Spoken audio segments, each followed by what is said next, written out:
Conférence sur le pain dans la Torah et le judaïsme. Partie 2. Nous en étions à la table des pains de proposition, dont voici un schéma.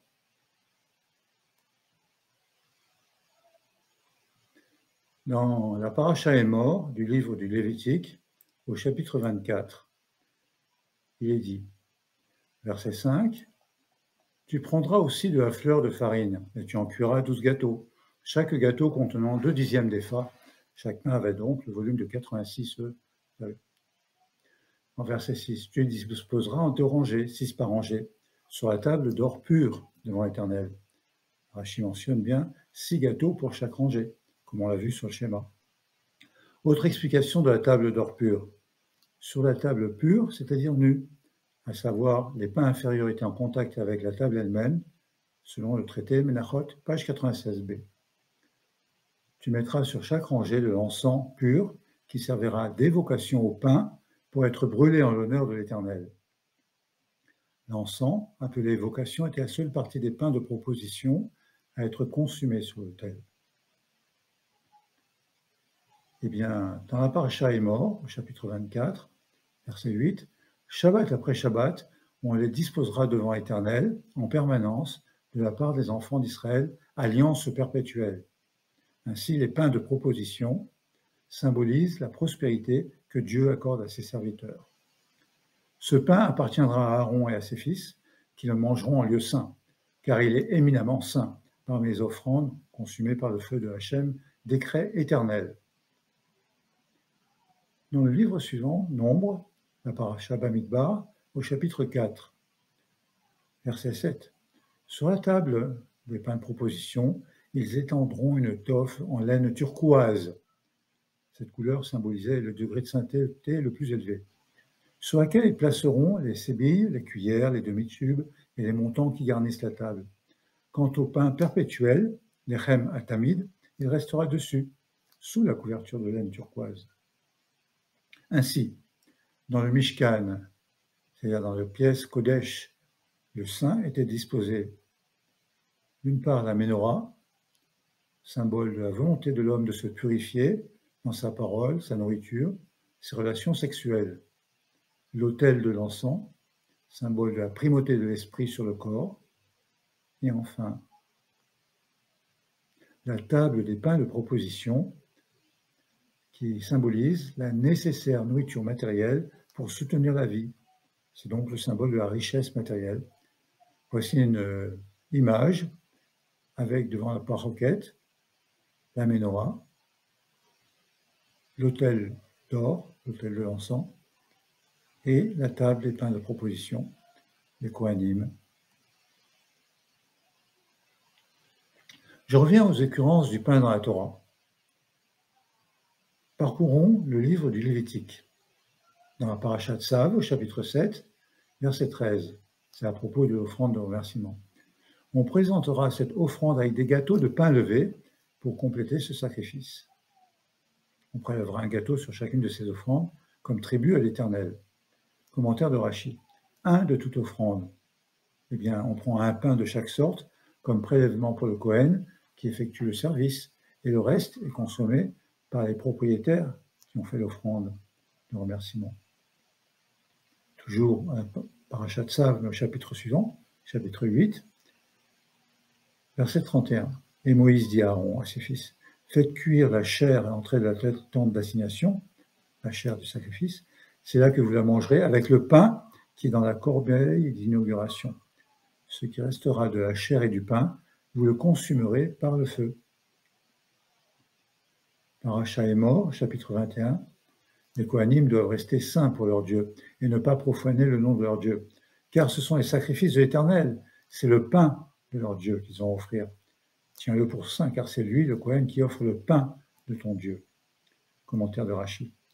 Il sera saint pour toi. Traite-le, le Kohen, avec sainteté, en lui donnant préséance pour toute chose et pour la bénédiction sur le repas. Maseret Gittin, page 59b. Le peuple doit reconnaître la sainteté des Kohanim en leur témoignant du respect et en leur accordant la préséance. Et de nos jours, c'est ce qu'on fait à la synagogue, avec la préséance accordée au Kohen, d'une part pour la prière des Kohanim et pour la première montée à la Torah. Toujours dans la paracha Emor, au chapitre 21, verset 17.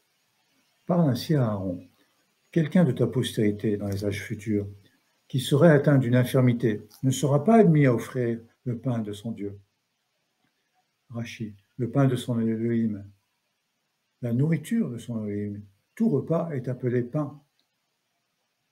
Tout individu infirme, parmi les Kohanim, ne peut se présenter pour offrir le pain de son Dieu. Le pain de son Dieu, provenant des offrandes très saintes, comme des offrandes saintes, il peut s'en nourrir, mais qui ne pénètre point jusqu'au rideau, la parocrète, et qui n'approche point de l'autel s'il a une infirmité. Toujours dans la paracha Emor, chapitre 23, à propos de Shavuot. Vous offrirez, le jour du balancement de l'Omer, un agneau sans défaut, âgé d'1 an, en holocauste à l'Éternel. Son oblation, c'est-à-dire son offrande pour Dieu, 2/10 de fleurs de farine pétrée à l'huile, à brûler en l'honneur de l'Éternel comme odeur agréable, et sa libation, ce qu'on verse à part dans des vases consacrés, 1/4 de hin de vin. Au chapitre 23, à propos de la nouvelle récolte de blé. Vous ne mangerez ni pain, ni grain torréfié, ni gruau, jusqu'à ce jour même, jusqu'à ce que vous ayez apporté l'offrande de votre Dieu, commentaire de Rashi, et de grains grillés, c'est la farine qui est faite de grains frais, séchés au four, et de gruau, ce sont les grains eux-mêmes. Dans le traité Kiddushin, page 37a, certains sages déduisent d'ici que la loi concernant la nouvelle récolte de blé s'applique également hors des Eretz Israël, tandis que d'autres pensent que le texte concernant la nouvelle récolte n'a été stipulé que pour après la prise de possession de Eretz Israël et l'établissement une fois le pays conquis et partagé, à l'époque de Yahushua. Chapitre 23 de Emor pour Shavuot. De vos habitations, vous apporterez 2 pains destinés au balancement, qui seront faits de 2/10 de farine fine et cuits à pâte levée. Ce seront les prémices pour l'Éternel. Commentaire de Rashi. Une oblation nouvelle. C'est la première mincha présentée de la nouvelle récolte à l'occasion de Shavuot. Et vous offrirez avec ces pains, comme complément obligatoire du pain, 7 agneaux sans défaut, âgés d'1 an, un jeune taureau et 2 béliers. Le Kohen les balancera avec le pain des prémices, car ils ont été préparés avec le blé de la nouvelle récolte, devant l'Éternel, ainsi que 2 des agneaux. Plus loin dans la paracha Be'ukotai, au chapitre 26, au sujet des bénédictions. Le battage de vos grains se prolongera jusqu'à la vendange durera jusqu'au semail, et vous aurez du pain à manger en abondance. Commentaire de Rashi. Le battage des grains de blé atteindra pour vous l'époque de la vendange. Il y aura tellement de grains à battre, tellement la récolte sera prodigieuse, que vous y serez occupé jusqu'à l'époque des vendanges. Et le temps des vendanges vous occupera jusqu'au temps des semailles. C'est dire combien la terre d'Israël sera comblée de bienfaits pour les Israélites. Vous mangerez votre pain à satiété, ça veut dire on mangera peu et on sera béni dans ses entrailles, comme j'ai déjà évoqué précédemment. Par contre, toujours dans cette paracha Be'ukotai, après les bénédictions viennent les malédictions. Et Hachem dit, puis j'enverrai la peste au milieu de vous, vous serez à la merci de l'ennemi, tandis que je couperai les vivres, de sorte que 10 femmes cuiront votre pain dans un même four, et que vous le mangerez sans vous rassasier. Commentaire de Rashi. 10 femmes cuiront votre pain dans le même four, par manque de bois, pour alimenter le feu du four. Elles rendront votre pain au poids. La récolte sera pourrie, de sorte que le pain s'émiettera et se cassera dans le four. Les femmes s'assieront et en pèseront les morceaux pour se partager entre elles. Vous mangerez, vous ne serez pas rassasiés. C'est la malédiction qui frappe les entrailles par le pain. Ce qui fait en tout 7 punitions. L'épée, le siège obligeant à s'entasser dans la ville, la peste, le manque de pain, le manque de bois, l'émiettement du pain et la faim persistante. Dans le livre des Nombres, Parashat Nasso, chapitre 7, verset 13, L'offrande du prince Nachon de Juda était une écuelle d'argent, du poids de 130 shekels, un bassin d'argent, 70 shekels, au poids du sanctuaire, tous deux remplis de fleurs de farine pétrées à l'huile pour une oblation, c'est-à-dire une offrande à Dieu. Rashi commente, à eux deux remplis de fleurs farine, comme mincha volontaire. Et ainsi de suite, pour les 12 mêmes offrandes des 12 princes, chefs des 12 tribus d'Israël. Dans Parasha Be'alotecha, au chapitre 8, puis ils prendront un jeune taureau avec son oblation, et quelle est son oblation? De la fleur de farine pétrée à l'huile, comme toujours. Et un jeune taureau que tu recevras comme expiatoire. Dans la Parasha Shelach-Lecha, chapitre 15, verset 3, et vous ferez un sacrifice à l'Éternel, voulant offrir en odeur agréable au Seigneur une pièce de gros ou de menu bétail. Celui qui offrira ce sacrifice à l'Éternel, y joindra comme oblation un dixième, isaron, un dixième de quoi? Une fleur de farine pétrée avec un quart de hin d'huile.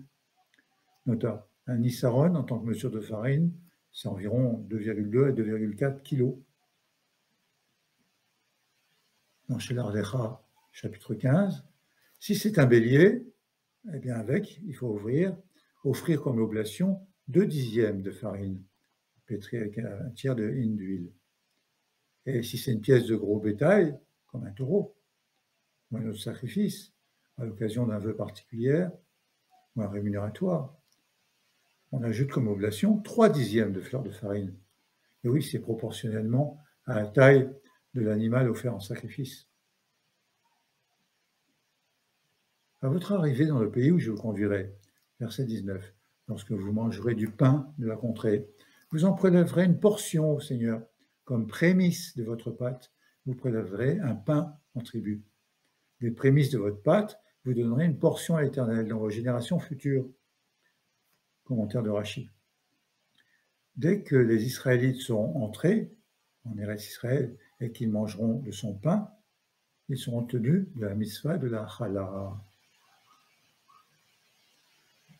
J'en reparlerai un peu plus tard, la frachat challah. Toujours dans le livre des Nombres, la Parasha Korah, au chapitre 18, verset 12.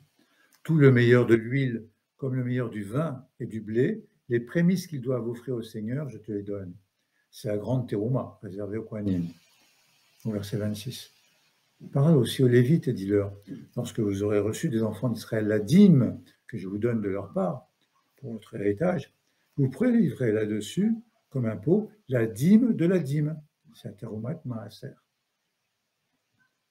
Verset suivant. Ce prélèvement, donc cette terouma, sera considéré par vous comme le blé prélevé de la grange, après que le grain a été battu, et comme la liqueur prélevée du pressoir, à savoir le jus écoulé des raisins, et l'huile écoulée après passage des olives au pressoir. Dans la Parasha Chukat, au chapitre 21, cela faisait des années que le peuple errait dans le désert du Sinaï. Le peuple perdit courage pendant cette marche. Il se plaignit de Dieu et de Moïse. « Ah, pourquoi nous avez-vous tirés de l'Égypte pour nous faire mourir dans ce désert? Car il n'y a point de pain, point d'eau, et nous sommes excédés de ces misérables aliments. » Lequel misérable aliment? C'est la manne. Rashi, du pain misérable. Lechem à kelokel. C'est parce que la manne était entièrement assimilée dans les organes, l'estomac, l'intestin, et il n'y avait pas de sortie. Donc ils l'ont appelé kelokel, léger. Les Israélites se sont dit, cette manne, on la mange, elle va se gonfler dans nos intestins. A-t-on jamais vu une créature avaler sans évacuer d'excréments? Rapporté dans les traités Yoma, page 75b, et Avodah Zarah, aussi 75b. Je reparlerai de la manne un peu plus tard. Dans la Parasha Chukat, au chapitre 22, verset 1, les enfants d'Israël repartirent, ils allèrent camper dans les plaines de Moab, sur la rive du Jourdain, qui fait face à Jéricho. Un peu plus loin, dans la Parasha Balak, chapitre 25, verset 1. Israël s'établit à Shittim. Là, le peuple se livra à la débauche avec les filles de Moab, par suite du conseil donné par Bilam à Balak, comme enseigné dans le traité Sanhédrin, page 106.1. Et donc, ces filles de mauvaise vie, ces filles de Moab, elles convièrent le peuple à leur festin idolâtre, et le peuple mangea. Nos sages interdisent le pain des non-juifs, afin de nous séparer d'eux, et d'éviter une cohabitation trop amicale avec eux, car, de fil en aiguille, cela entraînerait une promiscuité qui pourrait favoriser les mariages interdits, comme ce fut le cas dans les plaines de Moab, rapporté dans ces parachas, Roukat et Balak. Donc, nos sages interdisent le pain des non-juifs. Mais il faut considérer cela. Ils ont décrété le pain d'un particulier goy est interdit, tandis que le pain du boulanger non-juif est autorisé s'il n'y a pas de boulanger juif dans le quartier, dans la ville. Le Harizal était très scrupuleux et lui a interdit également le pain du boulanger non-juif. À noter, le poids de cette interdiction repose sur celui qui cuit le pain et non sur celui qui le vend. Dans la paracha Pinchas, chapitre 28, à propos du sacrifice perpétuel 2 fois par jour, verset 2, ordonne ceci aux enfants d'Israël, dis-leur, mon offrande, ce pain qui se consume pour moi en délectable odeur, vous aurez soin de me le présenter en leur temps. Rachid, mon offrande, c'est le sang des animaux menés en sacrifice, mon pain, ce sont les parties grasses. De même est-il écrit, le Kohen les fera fumer vers l'autel, c'est un pain de combustion, lechem iché, dont le parfum sera agréé, toute graisse, kol chelev, étant pour le Seigneur. C'est ce qui est dit dans Lévitique Valikra, chapitre 3, verset 16. Toujours dans cette phrase, pour mes sacrifices par le feu, Ishim, sacrifices qui sont mis dans le feu de mon autel, en son époque, chaque jour et l'époque fixée pour les offrandes perpétuelles, le Tamid. Toujours dans la paracha Pinchas, chapitre 28, toujours à propos des sacrifices perpétuels, verset 4. Un de ces agneaux tu offriras le matin et le second tu offriras vers le soir. Plus comme oblation, une mincha, 1/10 de épha. Je rappelle que le Issaron c'est égal au homer, 1/10 de épha. Pour mémoire, c'est une mesure de farine environ 2,2 à 2,4 kg qui correspondait à l'époque à précisément 43,2 œufs.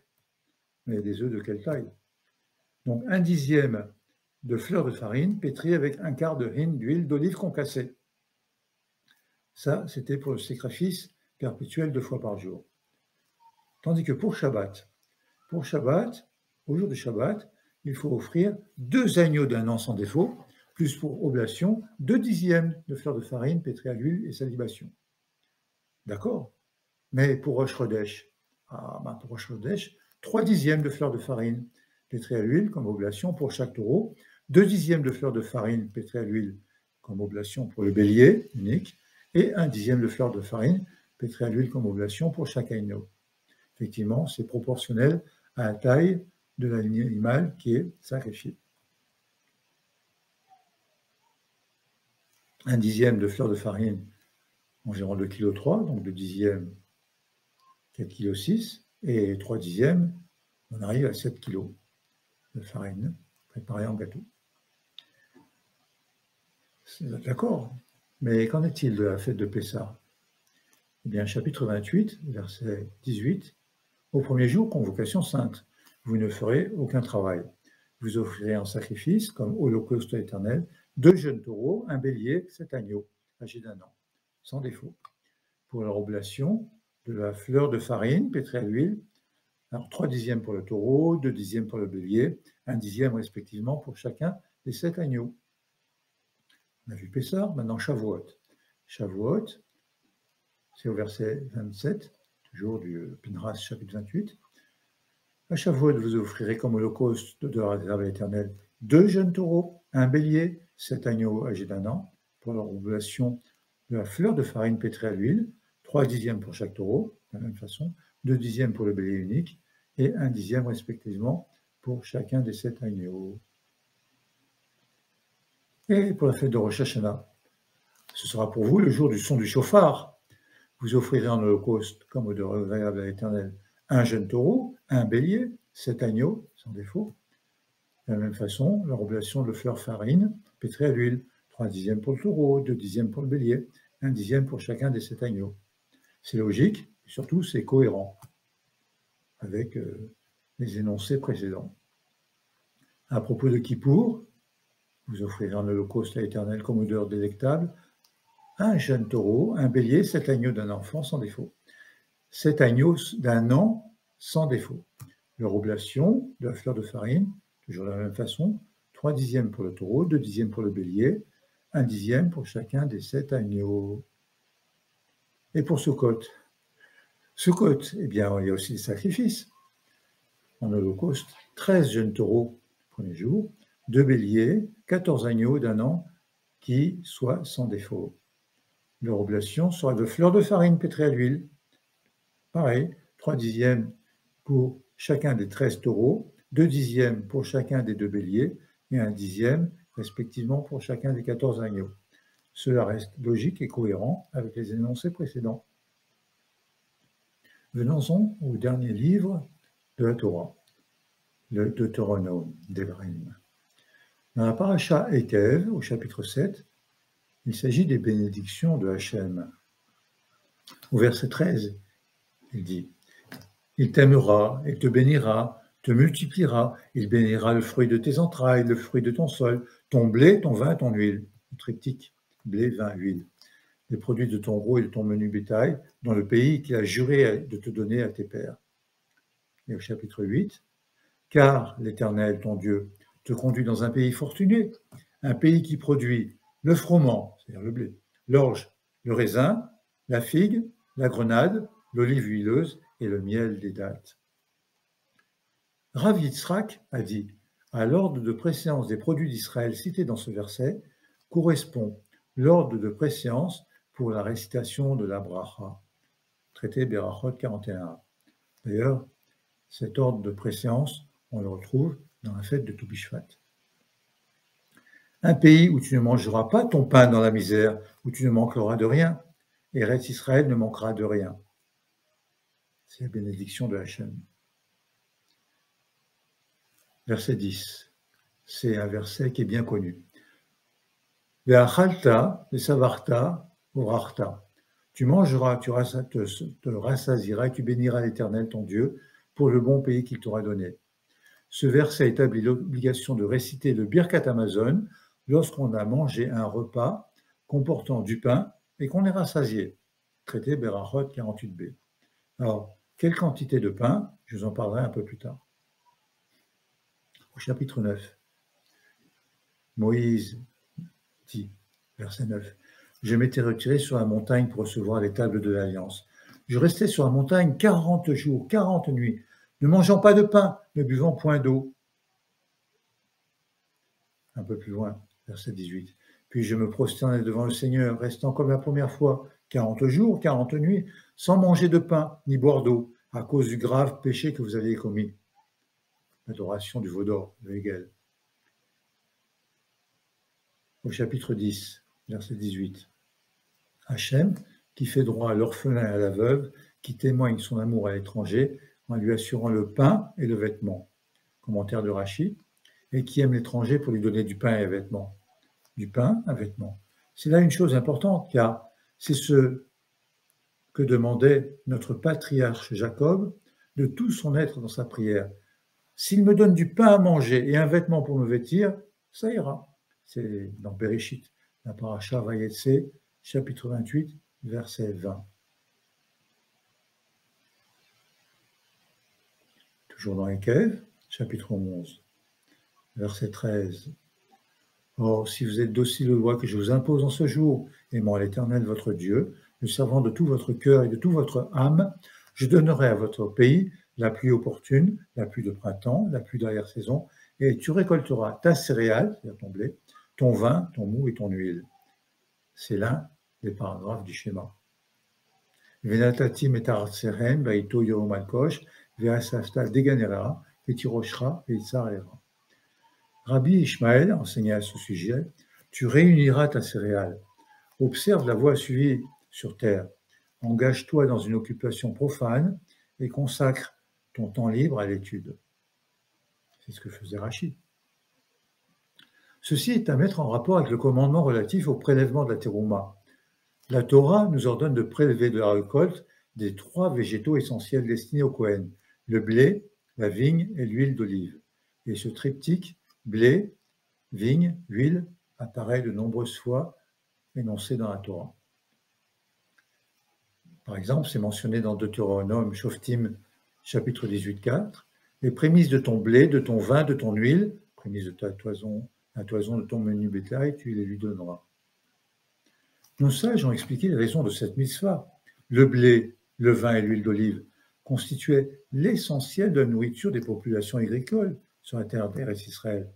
Avant de profiter de ces produits, le cultivateur juif prélève une petite quantité, environ 2%, pour les fidèles serviteurs de l'Éternel, les Kohanim.